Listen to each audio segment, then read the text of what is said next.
You can open to James chapter 5. Get James chapter 5. Two quick announcements.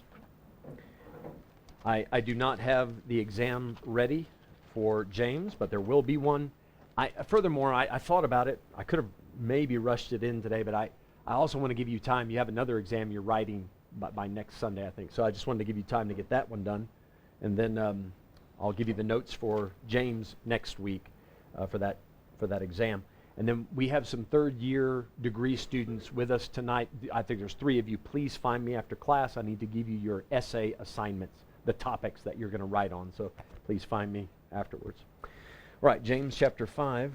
And this chapter, I would say, enduring to the end is a good way to encapsulate all of the thoughts therein. As always with the book of James, it's quite practical. There's some doctrinal stuff to it, but more or less practical. Verses 1 to 6, the idea is riches won't help. All the money in the world cannot buy your salvation and the peace with God. And verses 7 through 20, patiently endure, but then there's some very practical advice as to how to do that.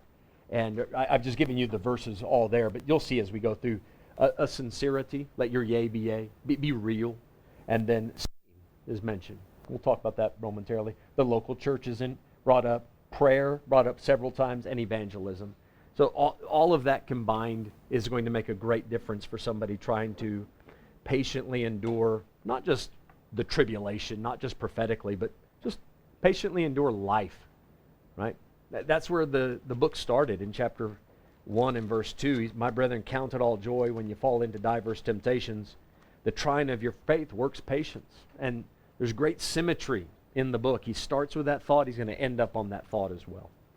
All right, chapter 5 and verse 1. Go to now, ye rich men. So James likes to use that phrase. You saw it in chapter 4, verse 13. Go to now. He's just shifting topics. All right, pay attention here. Let's talk about this. Come on now, guys. Ye rich men, weep and howl for your miseries that shall come upon you. Now, you have to read this verse and this passage in light of the entire book of James, because he's been dealing with this church about the favoritism they've been giving the rich. And we already know from chapter 2, there were some rich people attending the services, right? He said when the rich people come into your assembly, you give them the better seat and all that. So there were some rich people coming in. And James is aware of the fact that these rich people are being coddled and favored by these believers. And now the rich people have developed this false sense of security. And they think, well, I'm getting special treatment. Why? Why are they getting special treatment in the church? Because of their money. So what's the next logical thought? Well, if I'm special, if God's people think I'm special because of my money, then evidently God thinks I'm special because of my money. So I must be okay with God because I'm rich. And God must be okay with everything I'm doing because he hasn't punished me yet. I'm still rich. I'm still flourishing and profiting in this world. So James is getting their attention and saying, guys, you might be coming to church, but you're as lost as a goose in a horse race. You're going to be weeping and howling for what's about to come upon you. In verse 2, your riches are corrupted. Now you're going to hear a twinge of Matthew 6. A little bit of the Sermon on the Mount comes into this. Your riches are corrupted and your garments are moth-eaten. Remember how Jesus said, lay not up treasures on earth, where moth and rust doth corrupt and where thieves break through and steal, but lay up treasures in heaven and so forth. These rich people were laying up treasures on earth, but it's all just going to go to waste. And that's his point. Your riches are corrupted, your garments are moth-eaten. This stuff is not going to help. They are hoarding up riches, so much so that what they're hoarding up, they have clothing stashed away that they've never worn. And the moths are eating it. And it's doing absolutely nothing. They think it's somehow going to protect them from the wrath of God at the end times and anything like that. He said, guys, that stuff is useless. Chapter 5 and verse 3, your gold and silver is cankered. Now, that word cankered, it can also be understood as corroded or rusted. Same thing. And the context will tell you that. You don't need to change the Bible. You can just read a little further. Your gold and silver is cankered, and the rust of them shall be a witness against you, and shall eat your flesh as it were fire. Let's talk for just a moment here, because there are skeptics of the Bible that actually point to this as a mistake in the Bible. Bart Ehrman actually brings this up in one of his books, Misquoting Jesus. The problem here is gold and silver doesn't rust. And they say this is a scientific fallacy. This is just wrong. Gold and silver doesn't rust. And to that I say amen, it doesn't. I get that. I have no problems with that. But it doesn't, this is, number one, this is not a scientific statement.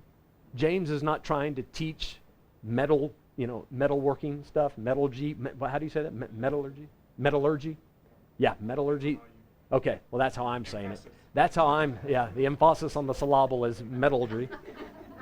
Okay, James is not making a scientific statement here. Now watch what he said. He didn't say gold and silver cankers. Right? That would have been a scientific statement. He is saying, rather poetically, mind you, your gold and silver is cankered.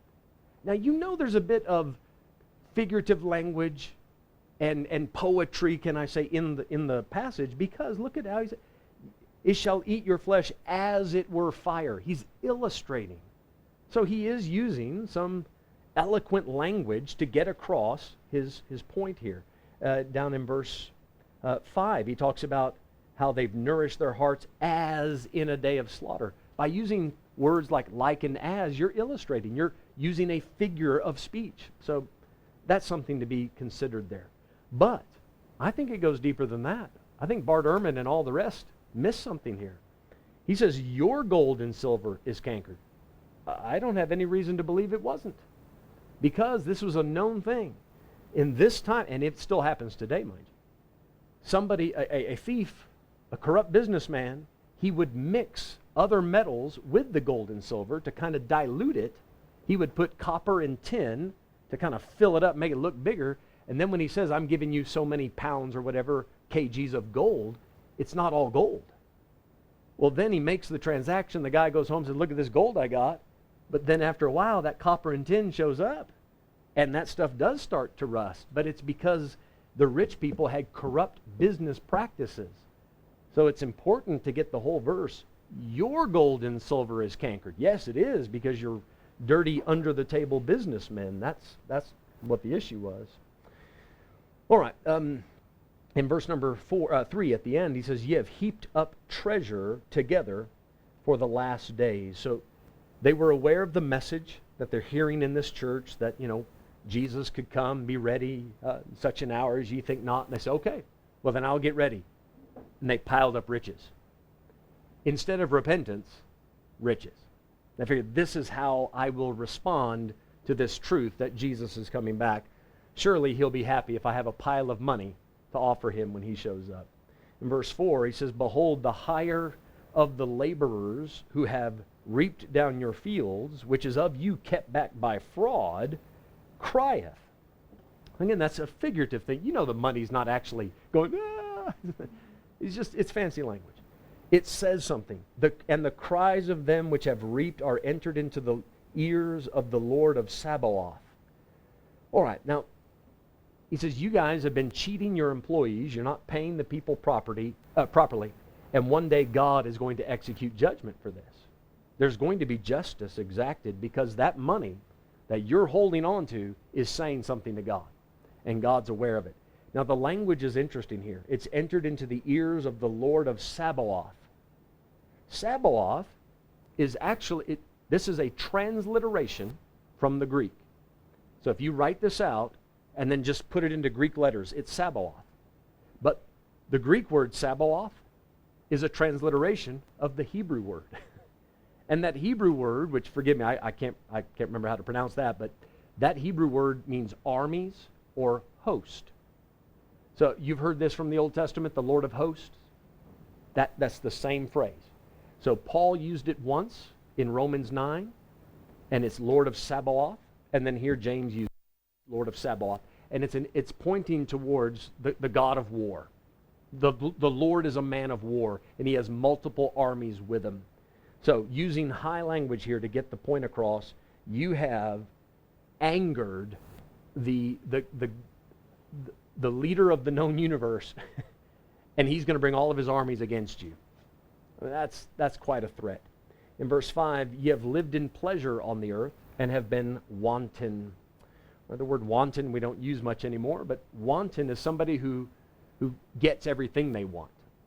Wanton, they have no limitations, no boundaries. They're going to do everything they feel like doing. That's wanton. Ye have lived in pleasure on the earth and have been wanton. Ye have nourished your hearts as in a day of slaughter. That is a fantastic illustration for what's going on. Because that's what you do with an animal. Before you take him to the slaughterhouse, you fatten him up. And he says, guys, that's what you're doing to yourself. You're getting yourself ready for the slaughter. You're getting yourself all nice and fat, and you're just going to be executed. In verse number 6, he says, ye have condemned and killed the just, and he doth not resist you. Now, this is where their thinking might have been completely backwards. Because they're thinking, I have all the power, I have all the money, and I am killing this guy and this guy and this guy, and nothing's happening to me. So I must be the one who's right, and he's obviously the one who's wrong, because look at how bad his life is going. He's dying at my hand, so might is right. That would be his thinking there.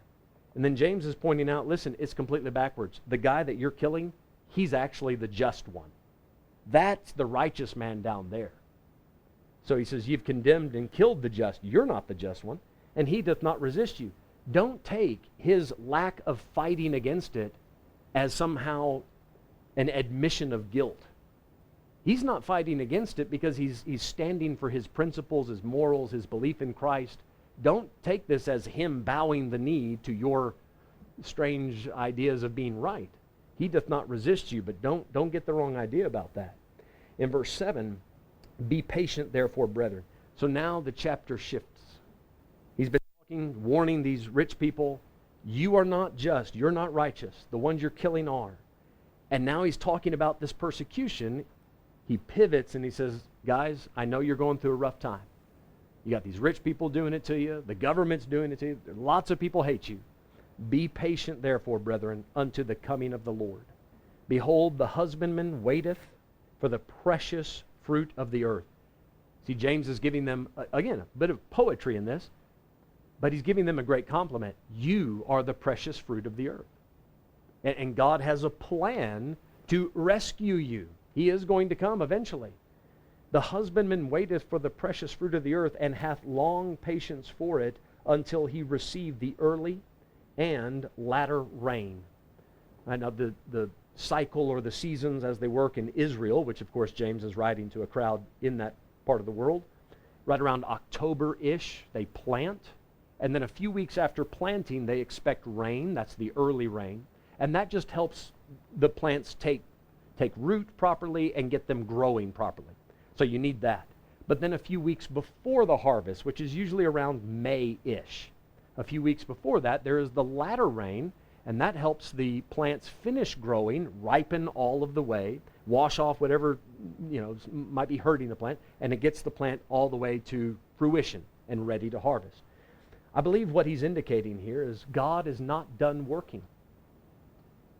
Guys, don't think that, you started well. They were the first fruits, James chapter 1. God's doing a work here. God is still working. But God has this plan that he's working with. The Lord is not slack concerning his promise, as some men count slackness, but is long-suffering to usward. God is waiting not just for one group to get saved. Other people need to get saved. Other people need to hear. It is not known to us why God is waiting. Not fully. We know while he's waiting, other people are getting saved. We know what to do while he waits, right? We continue to mobilize and go to the regions beyond, etc. But no doubt about it, he's aware of the fact that we're going through something, and there's a reason he's waiting. So just be patient. God is still working. There's a plan all the way to the end.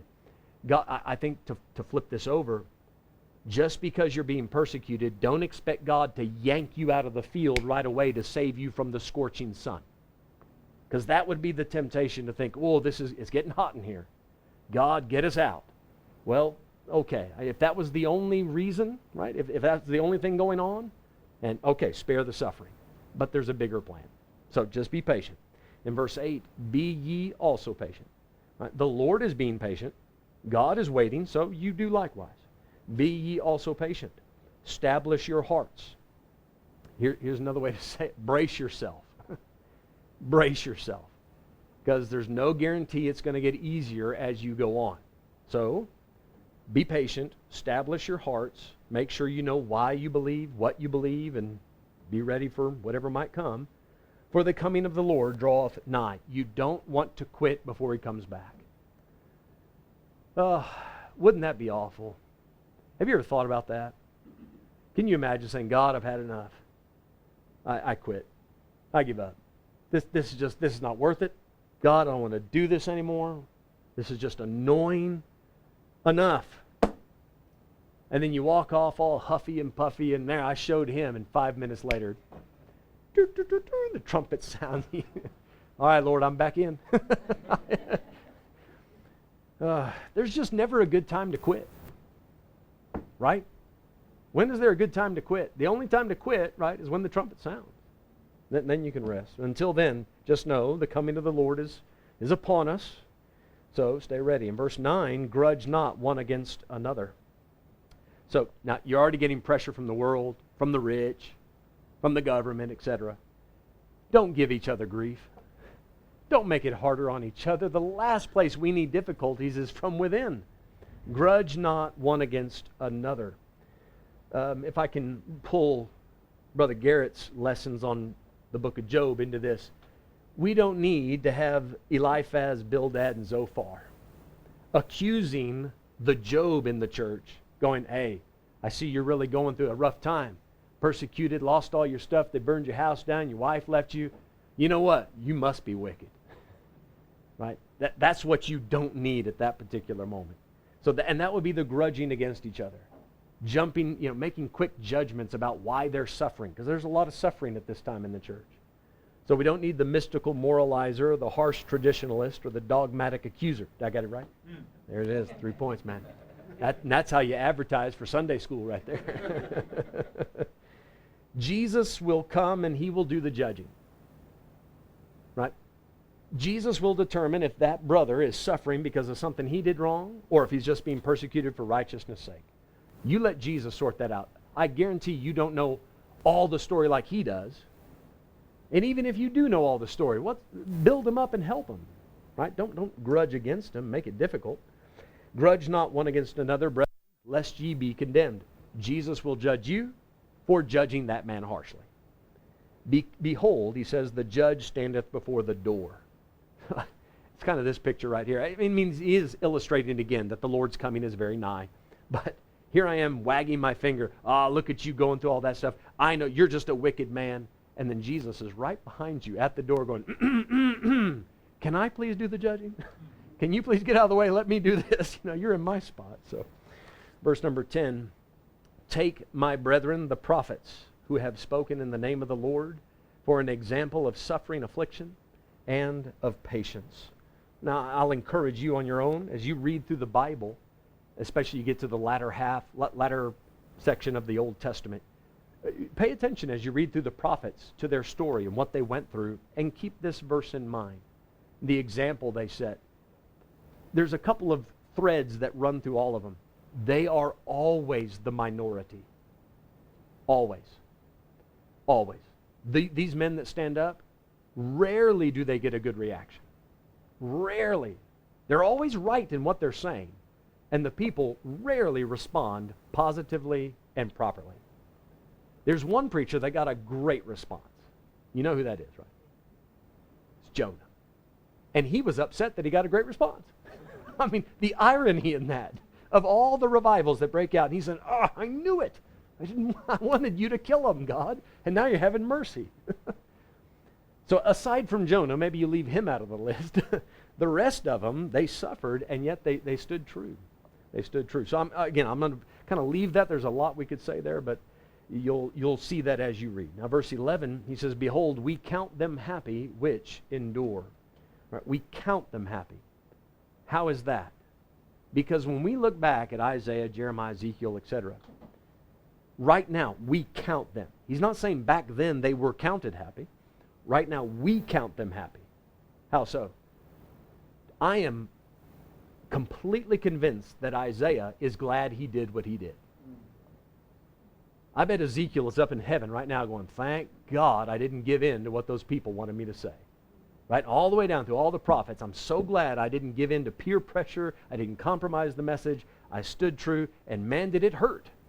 I mean, some of these men died brutal deaths. Isaiah was sawn in half. Jeremiah was stoned to death. These men suffered. But right now, they are happy. They are happy. If the Bible's true, those men are happy. So we count them happy which endure. Ye have heard of the patience of Job. Well, yes, we have. In Sunday school, every morning. 9:30. Ye have heard of the patience of Job, and have seen the end of the Lord. And that's important that you get to the end of that book. That book really tells a story. You know why I think God put... That was the first book recorded chronologically, right, in history that went into the Bible. Of course, Genesis has the story from before that, but Job is the first written work, and then it gets collected into the canon. There's a reason, I think, for that. It's because of the contents of that book. You understand that's what we struggle with in life. God, I thought I was doing right, and now everything's just going wrong. Why? Why? That's it, man. That's life right there. You want to know the answer to it? Jesus on the cross. God's answer to that, I know he answered Job, but God's ultimate answer to that is, you know what? Yes, bad things are going to happen to good people, and I'm not exempted. I am aware of your affliction. I understand on a human level now, because I came down there and joined you for a while, and I know how this feels to be treated unfairly and injustice in the world. There is nothing that frustrates people more than that, and God is intimately aware of it. So much we can talk about with Job, but you've seen the patience and the end of the Lord. You see how that book ends up. He gets back everything double. But beyond the physical assets that he gets back, right? The sheep, the oxen, the house, he gets 10 more kids and all that stuff. That's great, but that the Lord is very pitiful and of tender mercy. That's the big deal. That God, when it says he was very pitiful, to feel pity is to be touched by someone else's sufferings. Even though God showed up and rebuked him sharply, he did. God shot straight with Job and said, hey man, stand up. I'm not done talking to you. Let's talk about this. You've blamed me for some things. You've said some things about me. We're going to deal with it. But before the end of that book, you can see that God, can I use fancy language, embraces Job and says, now Job, I know I had to say some things. Man, you need to know how much I love you, Job, and how special you are to me. And think about this. Did Job have a relationship with God before he lost everything? Okay. Did he get back everything double? Did he get everything double? He got a double portion. It was twice as sweet with God as it was before. But he had to go through some stuff. And it was that mercy, that tender mercy and that pity that God showed. Job never would have experienced it without going through what he went through. All right, so great examples that James brings in. Can I give you a preaching tip? Notice what James is doing. What brilliant illustrations for a sermon. Hey, rich people, your golden rust is cankering. You're fattening yourself for the slaughter. What a great way to get the point across. The judge is standing at the door. You get a picture in your mind right away of the Lord at a door, right? And then referring back to the prophets, referring to Job. Great preaching examples here. Use Old Testament stories to support the points that you're making. All right, verse 12, he says, but above all things, my brethren.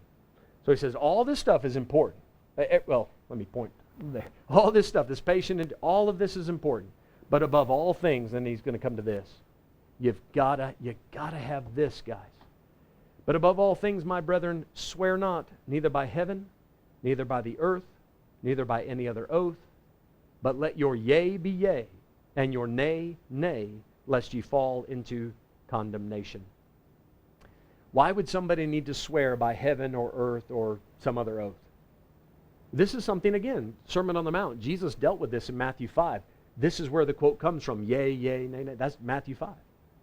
Jesus said, if you have to add an oath, it's coming from something evil in your life because you've lost the trust of the people you're talking to. They don't believe you. which means you said something, you didn't back it up. That's the problem this church had. They loved to speak without doing. They weren't living it. So they were happy to hear it, happy to talk nice about it, but no follow through. He says, guys, that has got to come right. So if you have to add an oath, you say, listen, I'll be there. And then everybody in the room says, yeah, but it's you. I mean, you've said that before. I mean, and so far, you make a promise and you break a promise. You make it so you can break it. You say, no, trust me, I swear by. Okay, the reason you had to go further is because you lost everybody's trust. So I've written here sincerity. Perhaps I've used the word trustworthy on other occasions. Earn people's trust by doing what you say, by being sincere. If I said it, it's because I genuinely mean it. Let your yea be yea and your nay, nay. So mean what you say, lest ye fall into condemnation. Now the condemnation will come from within, right? We do, a church should point out hypocrisy. We should have an issue with that. But I'll tell you this, and you know this too, the world has a very sensitive radar for hypocrisy. And they are much harsher on us. Inside the church, we're very too relaxed, I think, on hypocrites. We let a lot of stuff slide because we love each other. And love covers a multitude of sins. But the world is not that loving. And when they see, okay, this church professes this, but look at this guy, look at that lady. I mean, they're not doing that. They pick up on that quick, and that's where the condemnation would come in. He says, guys, if you're going to say one thing in church and live another thing in the world, people are going to notice, and they're going to condemn you. And everybody then is going to know. All right, so verse number 13, he gets into some more practical advice. Is any among you afflicted? What do you do about it? Let him pray. Let him pray. Now, obviously, this is quick, general advice. James doesn't get into deep explanations, so I'll also keep my comments short. But let me say, pray through your problems. You know, a good way to study the Bible sometimes is to, when you read it, try to flip it around. Try to answer it in a different way. Would it make sense to say this? Is any among you afflicted? Let him complain. Could you finish it that way? I mean, that wouldn't make sense. Is any afflicted among you? Let him use, what do they call it? Retail therapy. Where you go shopping and buy yourself into happiness, you know. I mean, see, there's various ways that you could answer this, and none of them do as well as let him pray. Don't take that for granted. Pray your way through the problem instead of complaining, instead of getting angry about it, instead of getting angry at God or others, or instead of just quitting. Rather, are you going through a tough time? Pray.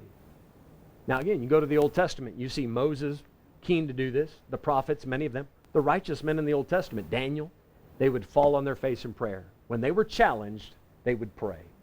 So if you're going through something, get alone with God and find out what to do and what he's going to do. Next thing, is any merry? All right, you're in a good mood, things going well. Let him sing psalms. Psalms. Now, James is not trying to give a long dissertation about music, so I think it'd be fine to also include the idea of psalms, hymns, spiritual songs.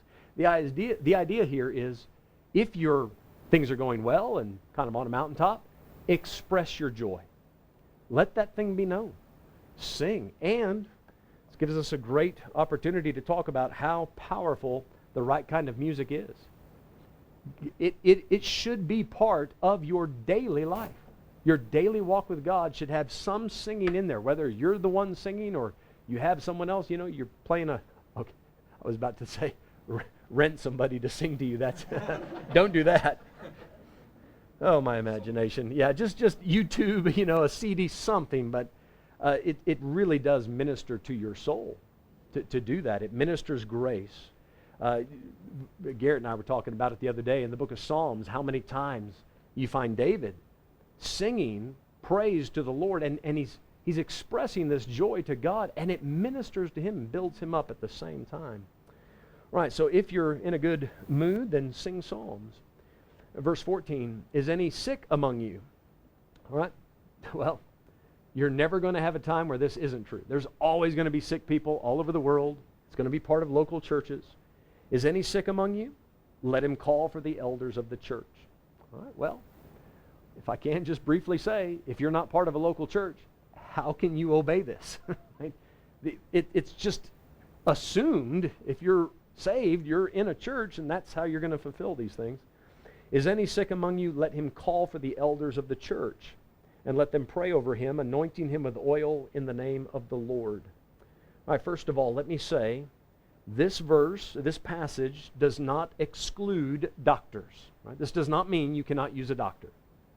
Okay, so James is not saying the only thing you can do if you're sick is go to the church. Okay, that is not the point here. Doctors are approved by Jesus, Matthew 9, verse 12. They that are sick, right, need a physician. Jesus is clear about that. Medicine, that's also okay. Proverbs chapter 17, verse 22. A merry heart does good like a medicine. So a merry heart, that can actually help your physical health, but it does good like a medicine. Medicine also does good, right? So medicine's fine in the Bible. And then exercise. 1 Timothy 4, verse 8. It profits little.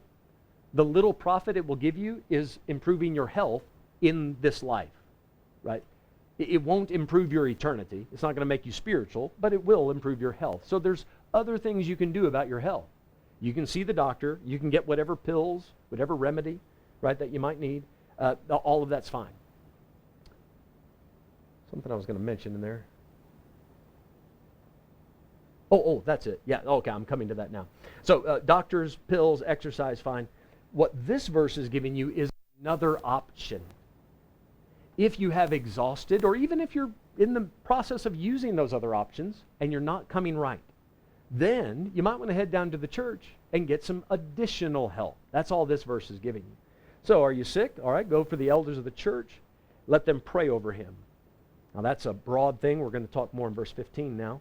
Anointing him with oil in the name of the Lord. This makes a lot of sense in the first century, speaking to a Jewish crowd. Now, it's not that we can't understand it, but common Jewish practice in this day, it was a gesture of hospitality. If you had visitors come into your house, you anoint them with oil. Head, feet, something. But it was a way of saying, I'm here to care for you. I care about you. I'm here to take care of you. So when the apostles set out on their preaching tours when Jesus was still with them, the only other time we read about this in the New Testament is Mark chapter 3. And it says the apostles went out and anointed the sick with oil. Never, guys get this, never does it say that the oil has miraculous power. There's nothing supernatural about the oil. This is simply a way of expressing to the audience, we are here to care for you. This was a very appropriate gesture. That is as far as we can take that topic scripturally, and what we know about history, that's as much as we can say. Nothing in the Bible would tell us that oil is going to bring about healing or some supernatural event. All right, verse 15, talking more about prayer now, he says, and the prayer of faith shall save the sick, and the Lord shall raise him up, and if he have committed sins, they shall be forgiven him. All right, now it says the prayer of faith shall save. Now, it can save the sick in a number of ways. Number one, it could bring about miraculous healing. All right, let's not take that off the list. It's a possibility. Go ahead and pray for it. I mean, you have not because you ask not, right? Go ahead and ask for that. But the verse is not limited to miraculous healing. You could also understand it like this. You can pray over this man, say, God, please heal him. And if you're not going to heal him miraculously, show this man which doctor to see and show him which pill to take. Now, I'll tell you where we get that idea in the Bible. Isaiah tells Hezekiah, get your house in order, you're going to die. Hezekiah prayed, and then God tells Isaiah, go back in and tell him he has 15 more years. And God told Isaiah, get these figs and put it on that boil. And you see, God answered the man's prayer. It wasn't a miraculous healing of sorts. Rather, it was just guidance over the medicine. So there's miraculous healing, there's medicinal guidance. And then number three, when you pray over him, it could manifest the problem. Because it may not be a medical problem. It might be a sin problem that is manifesting in some physical sickness, but the source of the problem is something spiritual. And that's why you have at the end of the verse, and if he have committed sins, they shall be forgiven him. So if you're praying over this guy, and as you converse with him and find out his story, you might realize, okay, if you're doing that, then God is punishing you. And if you'll stop doing that, then I think this will come right. So that's where the man would say, okay, I'm glad you told me, but I didn't realize that was so offensive to the Lord. God, I'm sorry. And then God forgives him, and then on it goes. So the prayer of faith can do many things. Remember, when it says prayer of faith, we believe God will do what is right. The prayer of faith is not limited to God must heal, right? Because it's not that simple. But I believe that when I pray, God listens, God hears it, and God will respond appropriately. I believe prayer works. That's the prayer of faith. Now, verse 16, confess your faults one to another and pray one for another.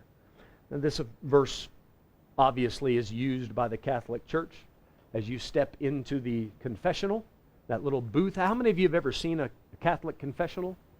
Right? You've seen. How many of you have been in one? Am I the only one? Carmelina, of course. Yeah. We've hung out there plenty.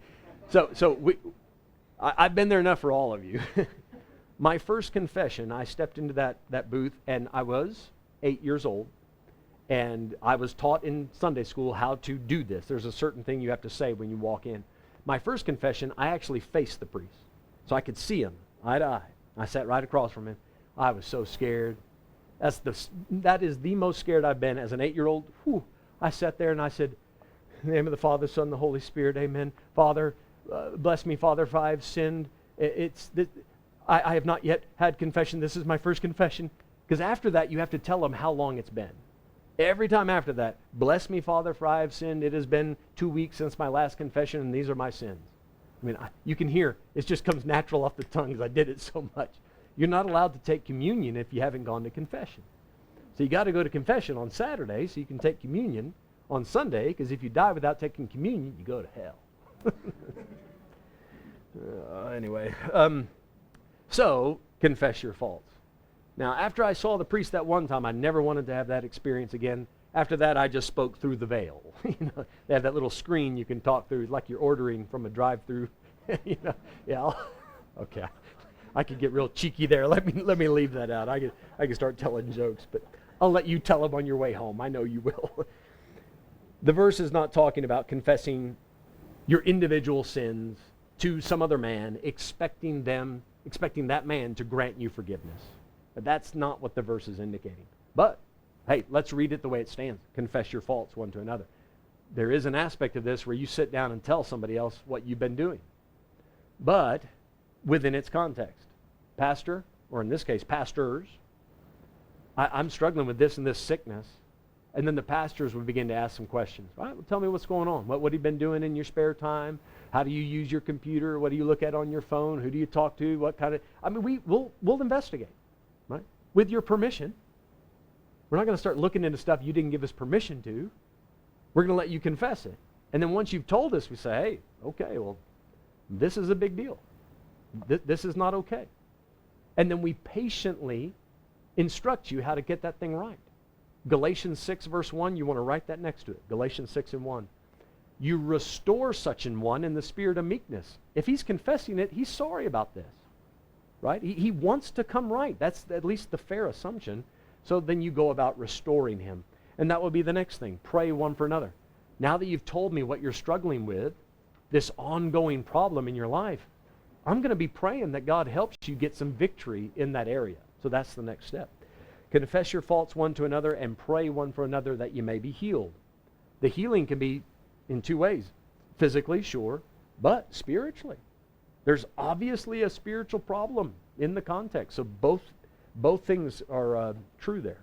The effectual, fervent prayer of a righteous man availeth much. We would say effective prayer. This is prayer that you really mean. It is hard to tell you how much difference prayer makes.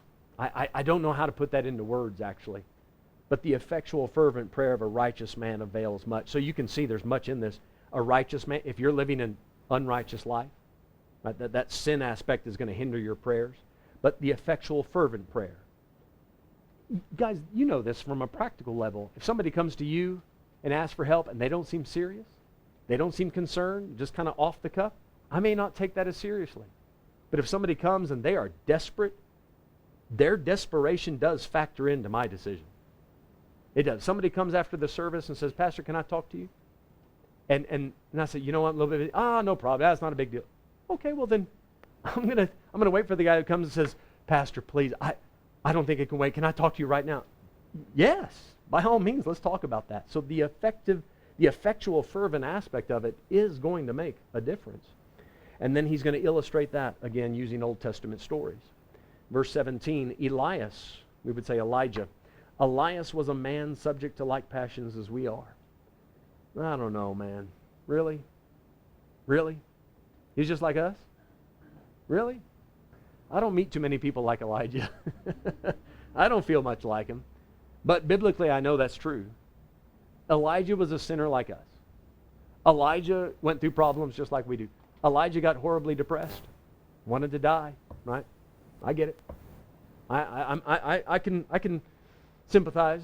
I'm there. Elijah was a man subject to like passions as we are, and he prayed. And he prayed earnestly that it might not rain. And it rained not on the earth by the space of 3 years and 6 months. And he prayed again. And the heaven gave rain, and the earth brought forth her fruit. Boy, there's a lot to it. That's a great passage for preaching, but he's saying he prayed one time. And that one prayer, the effects of it lasted 3.5 years. And then he prayed again, and the whole weather changed. The whole thing just opened up and just turned the other direction. That's the difference prayer can make in somebody's life, even in the life of a nation, because this affected more than just Elijah. This was huge. And it's just that one solid, effectually fervent prayer session that got this thing. This is one way I know that I'm not on Elijah level. I prayed for a cold winter.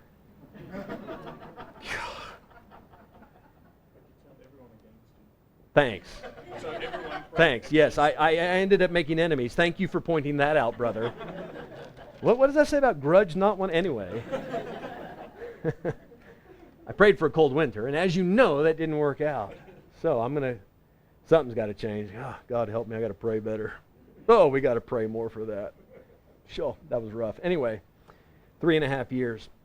You know, to pray that, and then create this drought, and then pray again, and then it says, the earth brought forth her fruit. You know, somebody might be out of season for a while, and you're praying, God, please turn things around. You might be praying, God, deal with that person. Things aren't, and God brings a punishment. And then, okay, now they come around. God, okay, now it's time. Bring them out of this. And then the fruit comes. Prayer can make not just a physical difference in the fruit of the earth and a farming thing. It's not just a lampo situation. This is a spiritual reality as well, that it can bring forth fruit in other people's lives and your own. Now, if I can briefly mention, I don't know how far to go with the idea of the 3 years and 6 months. But prophetically speaking, it's hard to ignore that. Especially, you know that that there's 7 years in the tribulation. And then the Antichrist assassinated, you get 3.5 years there.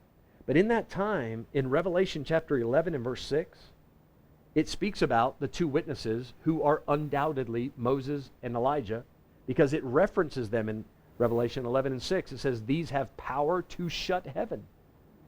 That's Elijah. And there's 3.5 years that Elijah in the future is ministering alongside Moses on the earth. I'm just proposing this. I don't know this for sure, but perhaps Elijah has some sort of prayer at that time and says, God, don't let it rain. And for the last 3.5 years, maybe there's no rain on the earth. And there's some other things in the book of Revelation that would be consistent with that. I don't say that proves it, but it would be consistent. All the way down to, you get to the end of the tribulation in Revelation 16, you have the vials being poured out. And one of them is that the earth is scorched. It wouldn't surprise me if there's been no rain. It wouldn't take much to scorch the earth. But I'm putting a few thoughts together, I admit, and I don't know how far to take that. So I'll just put it out there, food for thought. All right, verse 19 and 20. He ends it on an evangelistic note. Brethren, if any of you do err from the truth, and one convert him, let him know that he which converteth the sinner from the error of his way shall save a soul from death, and shall hide a multitude of sins. All right, now it's a very clear exhortation to evangelize. Let him know you're doing a great thing. You're not just helping his family or helping him find a job. You're changing an eternal, it's making an eternal difference here. But I will admit there's a slight challenge to these two verses. Because he does start off by saying brethren, which immediately makes you think he's talking to saved people. Brethren, if any of you do err from the truth, and one convert him? Well, if he's a brother, hasn't he already converted? Let him know you convert the sinner from the error of his way. You save a soul from death. Boy, that really does sound like saved from the second death. My mind goes there when I hear something like that. So let me give you a couple of options on how this can be approached. First of all, some people will say that James is addressing the larger audience here, just as he did, and I must admit, the symmetry of the book does line up with this. The last verse will go right along with the first verse. The first verse, and many biblical authors did that actually on purpose, the first verse was written to the 12 tribes scattered abroad, not just to all the saved Jews in the church. So when you factor in perhaps the larger audience, James might be addressing brethren as in my kinsmen according to the flesh. So you Jews that are saved, go out and find some other Jews that are not saved, win them to Christ. That type of thing. Perhaps that's what he's saying. If he is, then it's a clear exhortation to go and evangelize the lost, and okay, we're good. But perhaps we go a different route. When he says brethren, maybe it actually is like we understand that word, not just fellow countrymen, but brother in Christ. Well, then what do we do? Well, then we would understand this. Well, hang on a second. Yep, you know what? Forget it, I'm going to flip that around. Look at 1 Corinthians 5. Let me explain it this way first. Perhaps he's using the term brother, like we do, brother in Christ, but in the loosest way possible. In the loosest way possible. I'll tell you where we do this. We do it. I do it. And I don't know a better way to handle it, because I'm not going to waste time every moment I address a crowd to clarify this statement. If I stand up in front of the church and I'm preaching and there's 200 people there, and I say, brethren, of course I'm addressing the church by saying brethren. That does not mean every person in that church is saved. Right? So I'm using the term brethren, but loosely talking to a general audience. That is a fair way to approach what he's saying there. So he could be saying, brethren, I know there's a bunch of you in the church, but some of you are not saved. That type of statement. Now, this verse perhaps supports that. 1 Corinthians 5, verse 11. Paul is dealing here with, remember, there's this guy who's fornicating in the church, and they're not putting him out and all that. In verse 11, but now I have written unto you not to keep company, if any man that is called a brother be a fornicator or covetous or an idolater or a railer or drunkard, extortioner, with such an one know not to eat. So here's a guy that's in the church, and he is called a brother. But is he? Well, I don't. In this chapter, the guy, there's an indication he actually is saved. But anybody acting like that, you'd have to put a question mark on that and say, okay, I'm going to call you brother, but that's just kind of a name, a holder, a title holder for now. I'm not really sure about you. So I think that could very well fit in James 5. It's just that loose application of the word brethren to a large congregation. And then one more possible approach to this, and who knows, maybe it's two of these things, I don't know. Maybe brethren, when he says brethren, he's talking, warning backslidden brethren here. Maybe people are saved, but the death that they need to be saved from, their soul is experiencing not the second death, because it doesn't say second death. It just says save a soul from death. There is more than one kind of death in the Bible. There's a physical death, there's a spiritual death, there's a second death. So we got to give a little bit of space for that. But then the question might be, what the conversion? It says one convert him. So look at Luke chapter 22.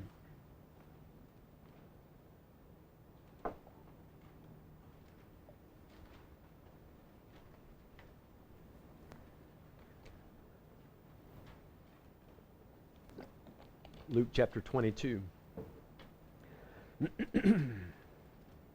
Verse 31.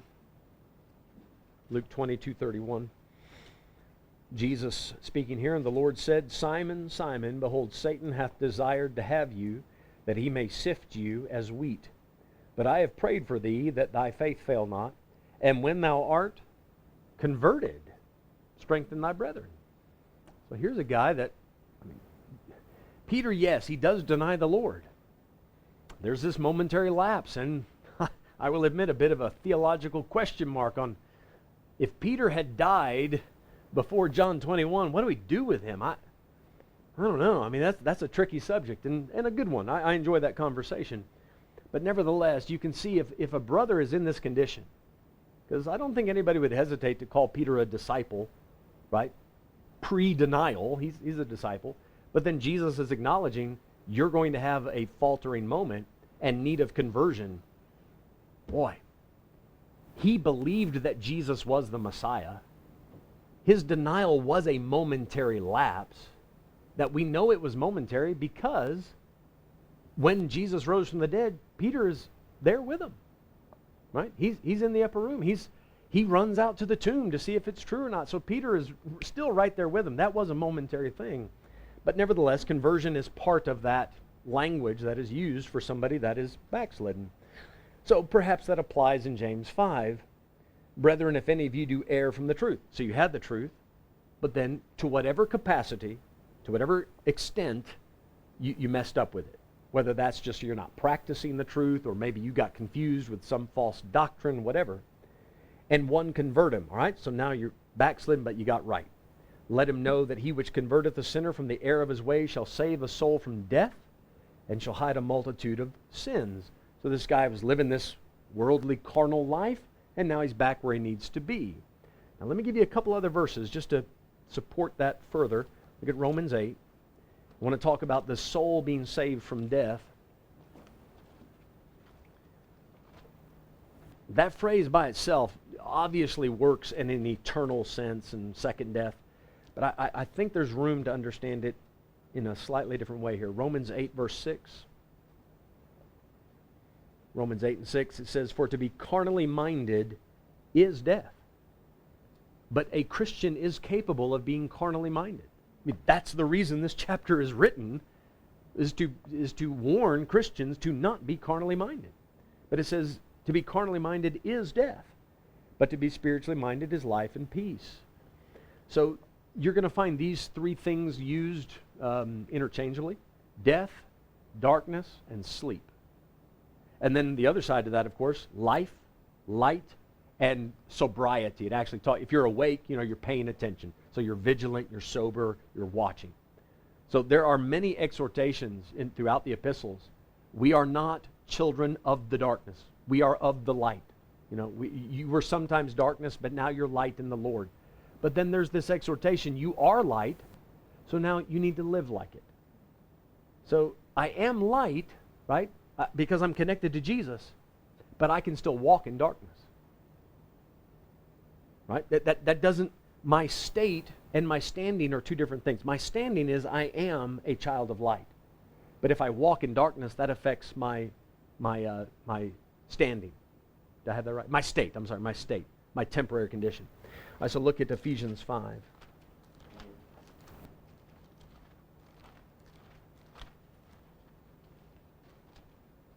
We looked at the verse a couple weeks ago there in 1 Peter 2, which talked about fleshly lust, which war against the soul. So the soul is involved in this carnal battle, the flesh against the spirit and so forth. And if somebody's carnally minded, it does affect the soul. And that might be the death that James is referring to. Now, Ephesians 5, look at verse 8. I was just quoting this. For ye were sometimes darkness, but now are ye light in the Lord. Walk as children of light. So you are light, now act like it. In verse 14, wherefore he saith, awake thou that sleepest, and arise from the dead, and Christ shall give thee light. That is a statement given to a backslider. You're saved, but you're out there hanging out with the dead, with the unsaved. You need to rise up from that. So I can see how this kind of thinking would fit in James. One last place, get 1 Thessalonians 5.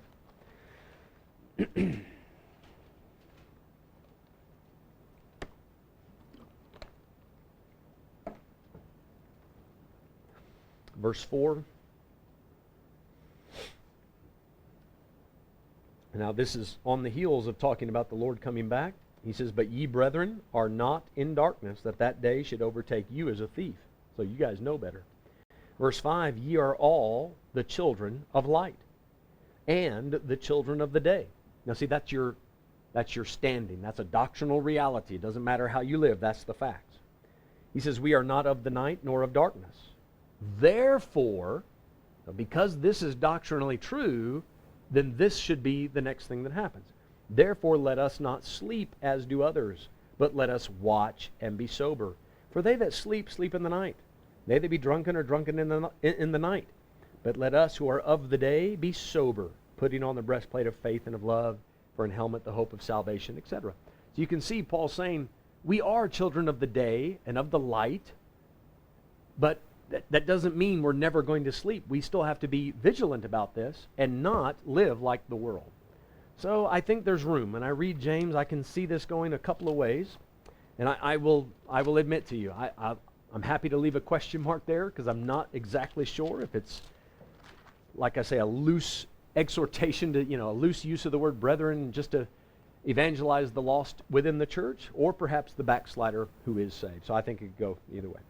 All right, that's all I got for you in James. Any questions on anything tonight or anything from James? All good? Really? I did that good of a job? Okay, Dimpo?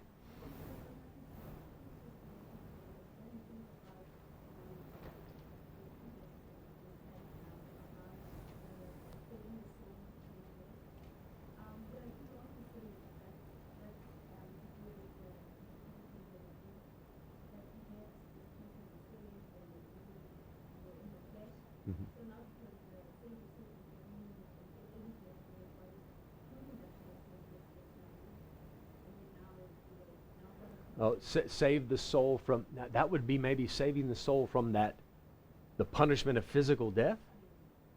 Okay, I see what you're saying. Yeah, that would actually fit into 1 John 5,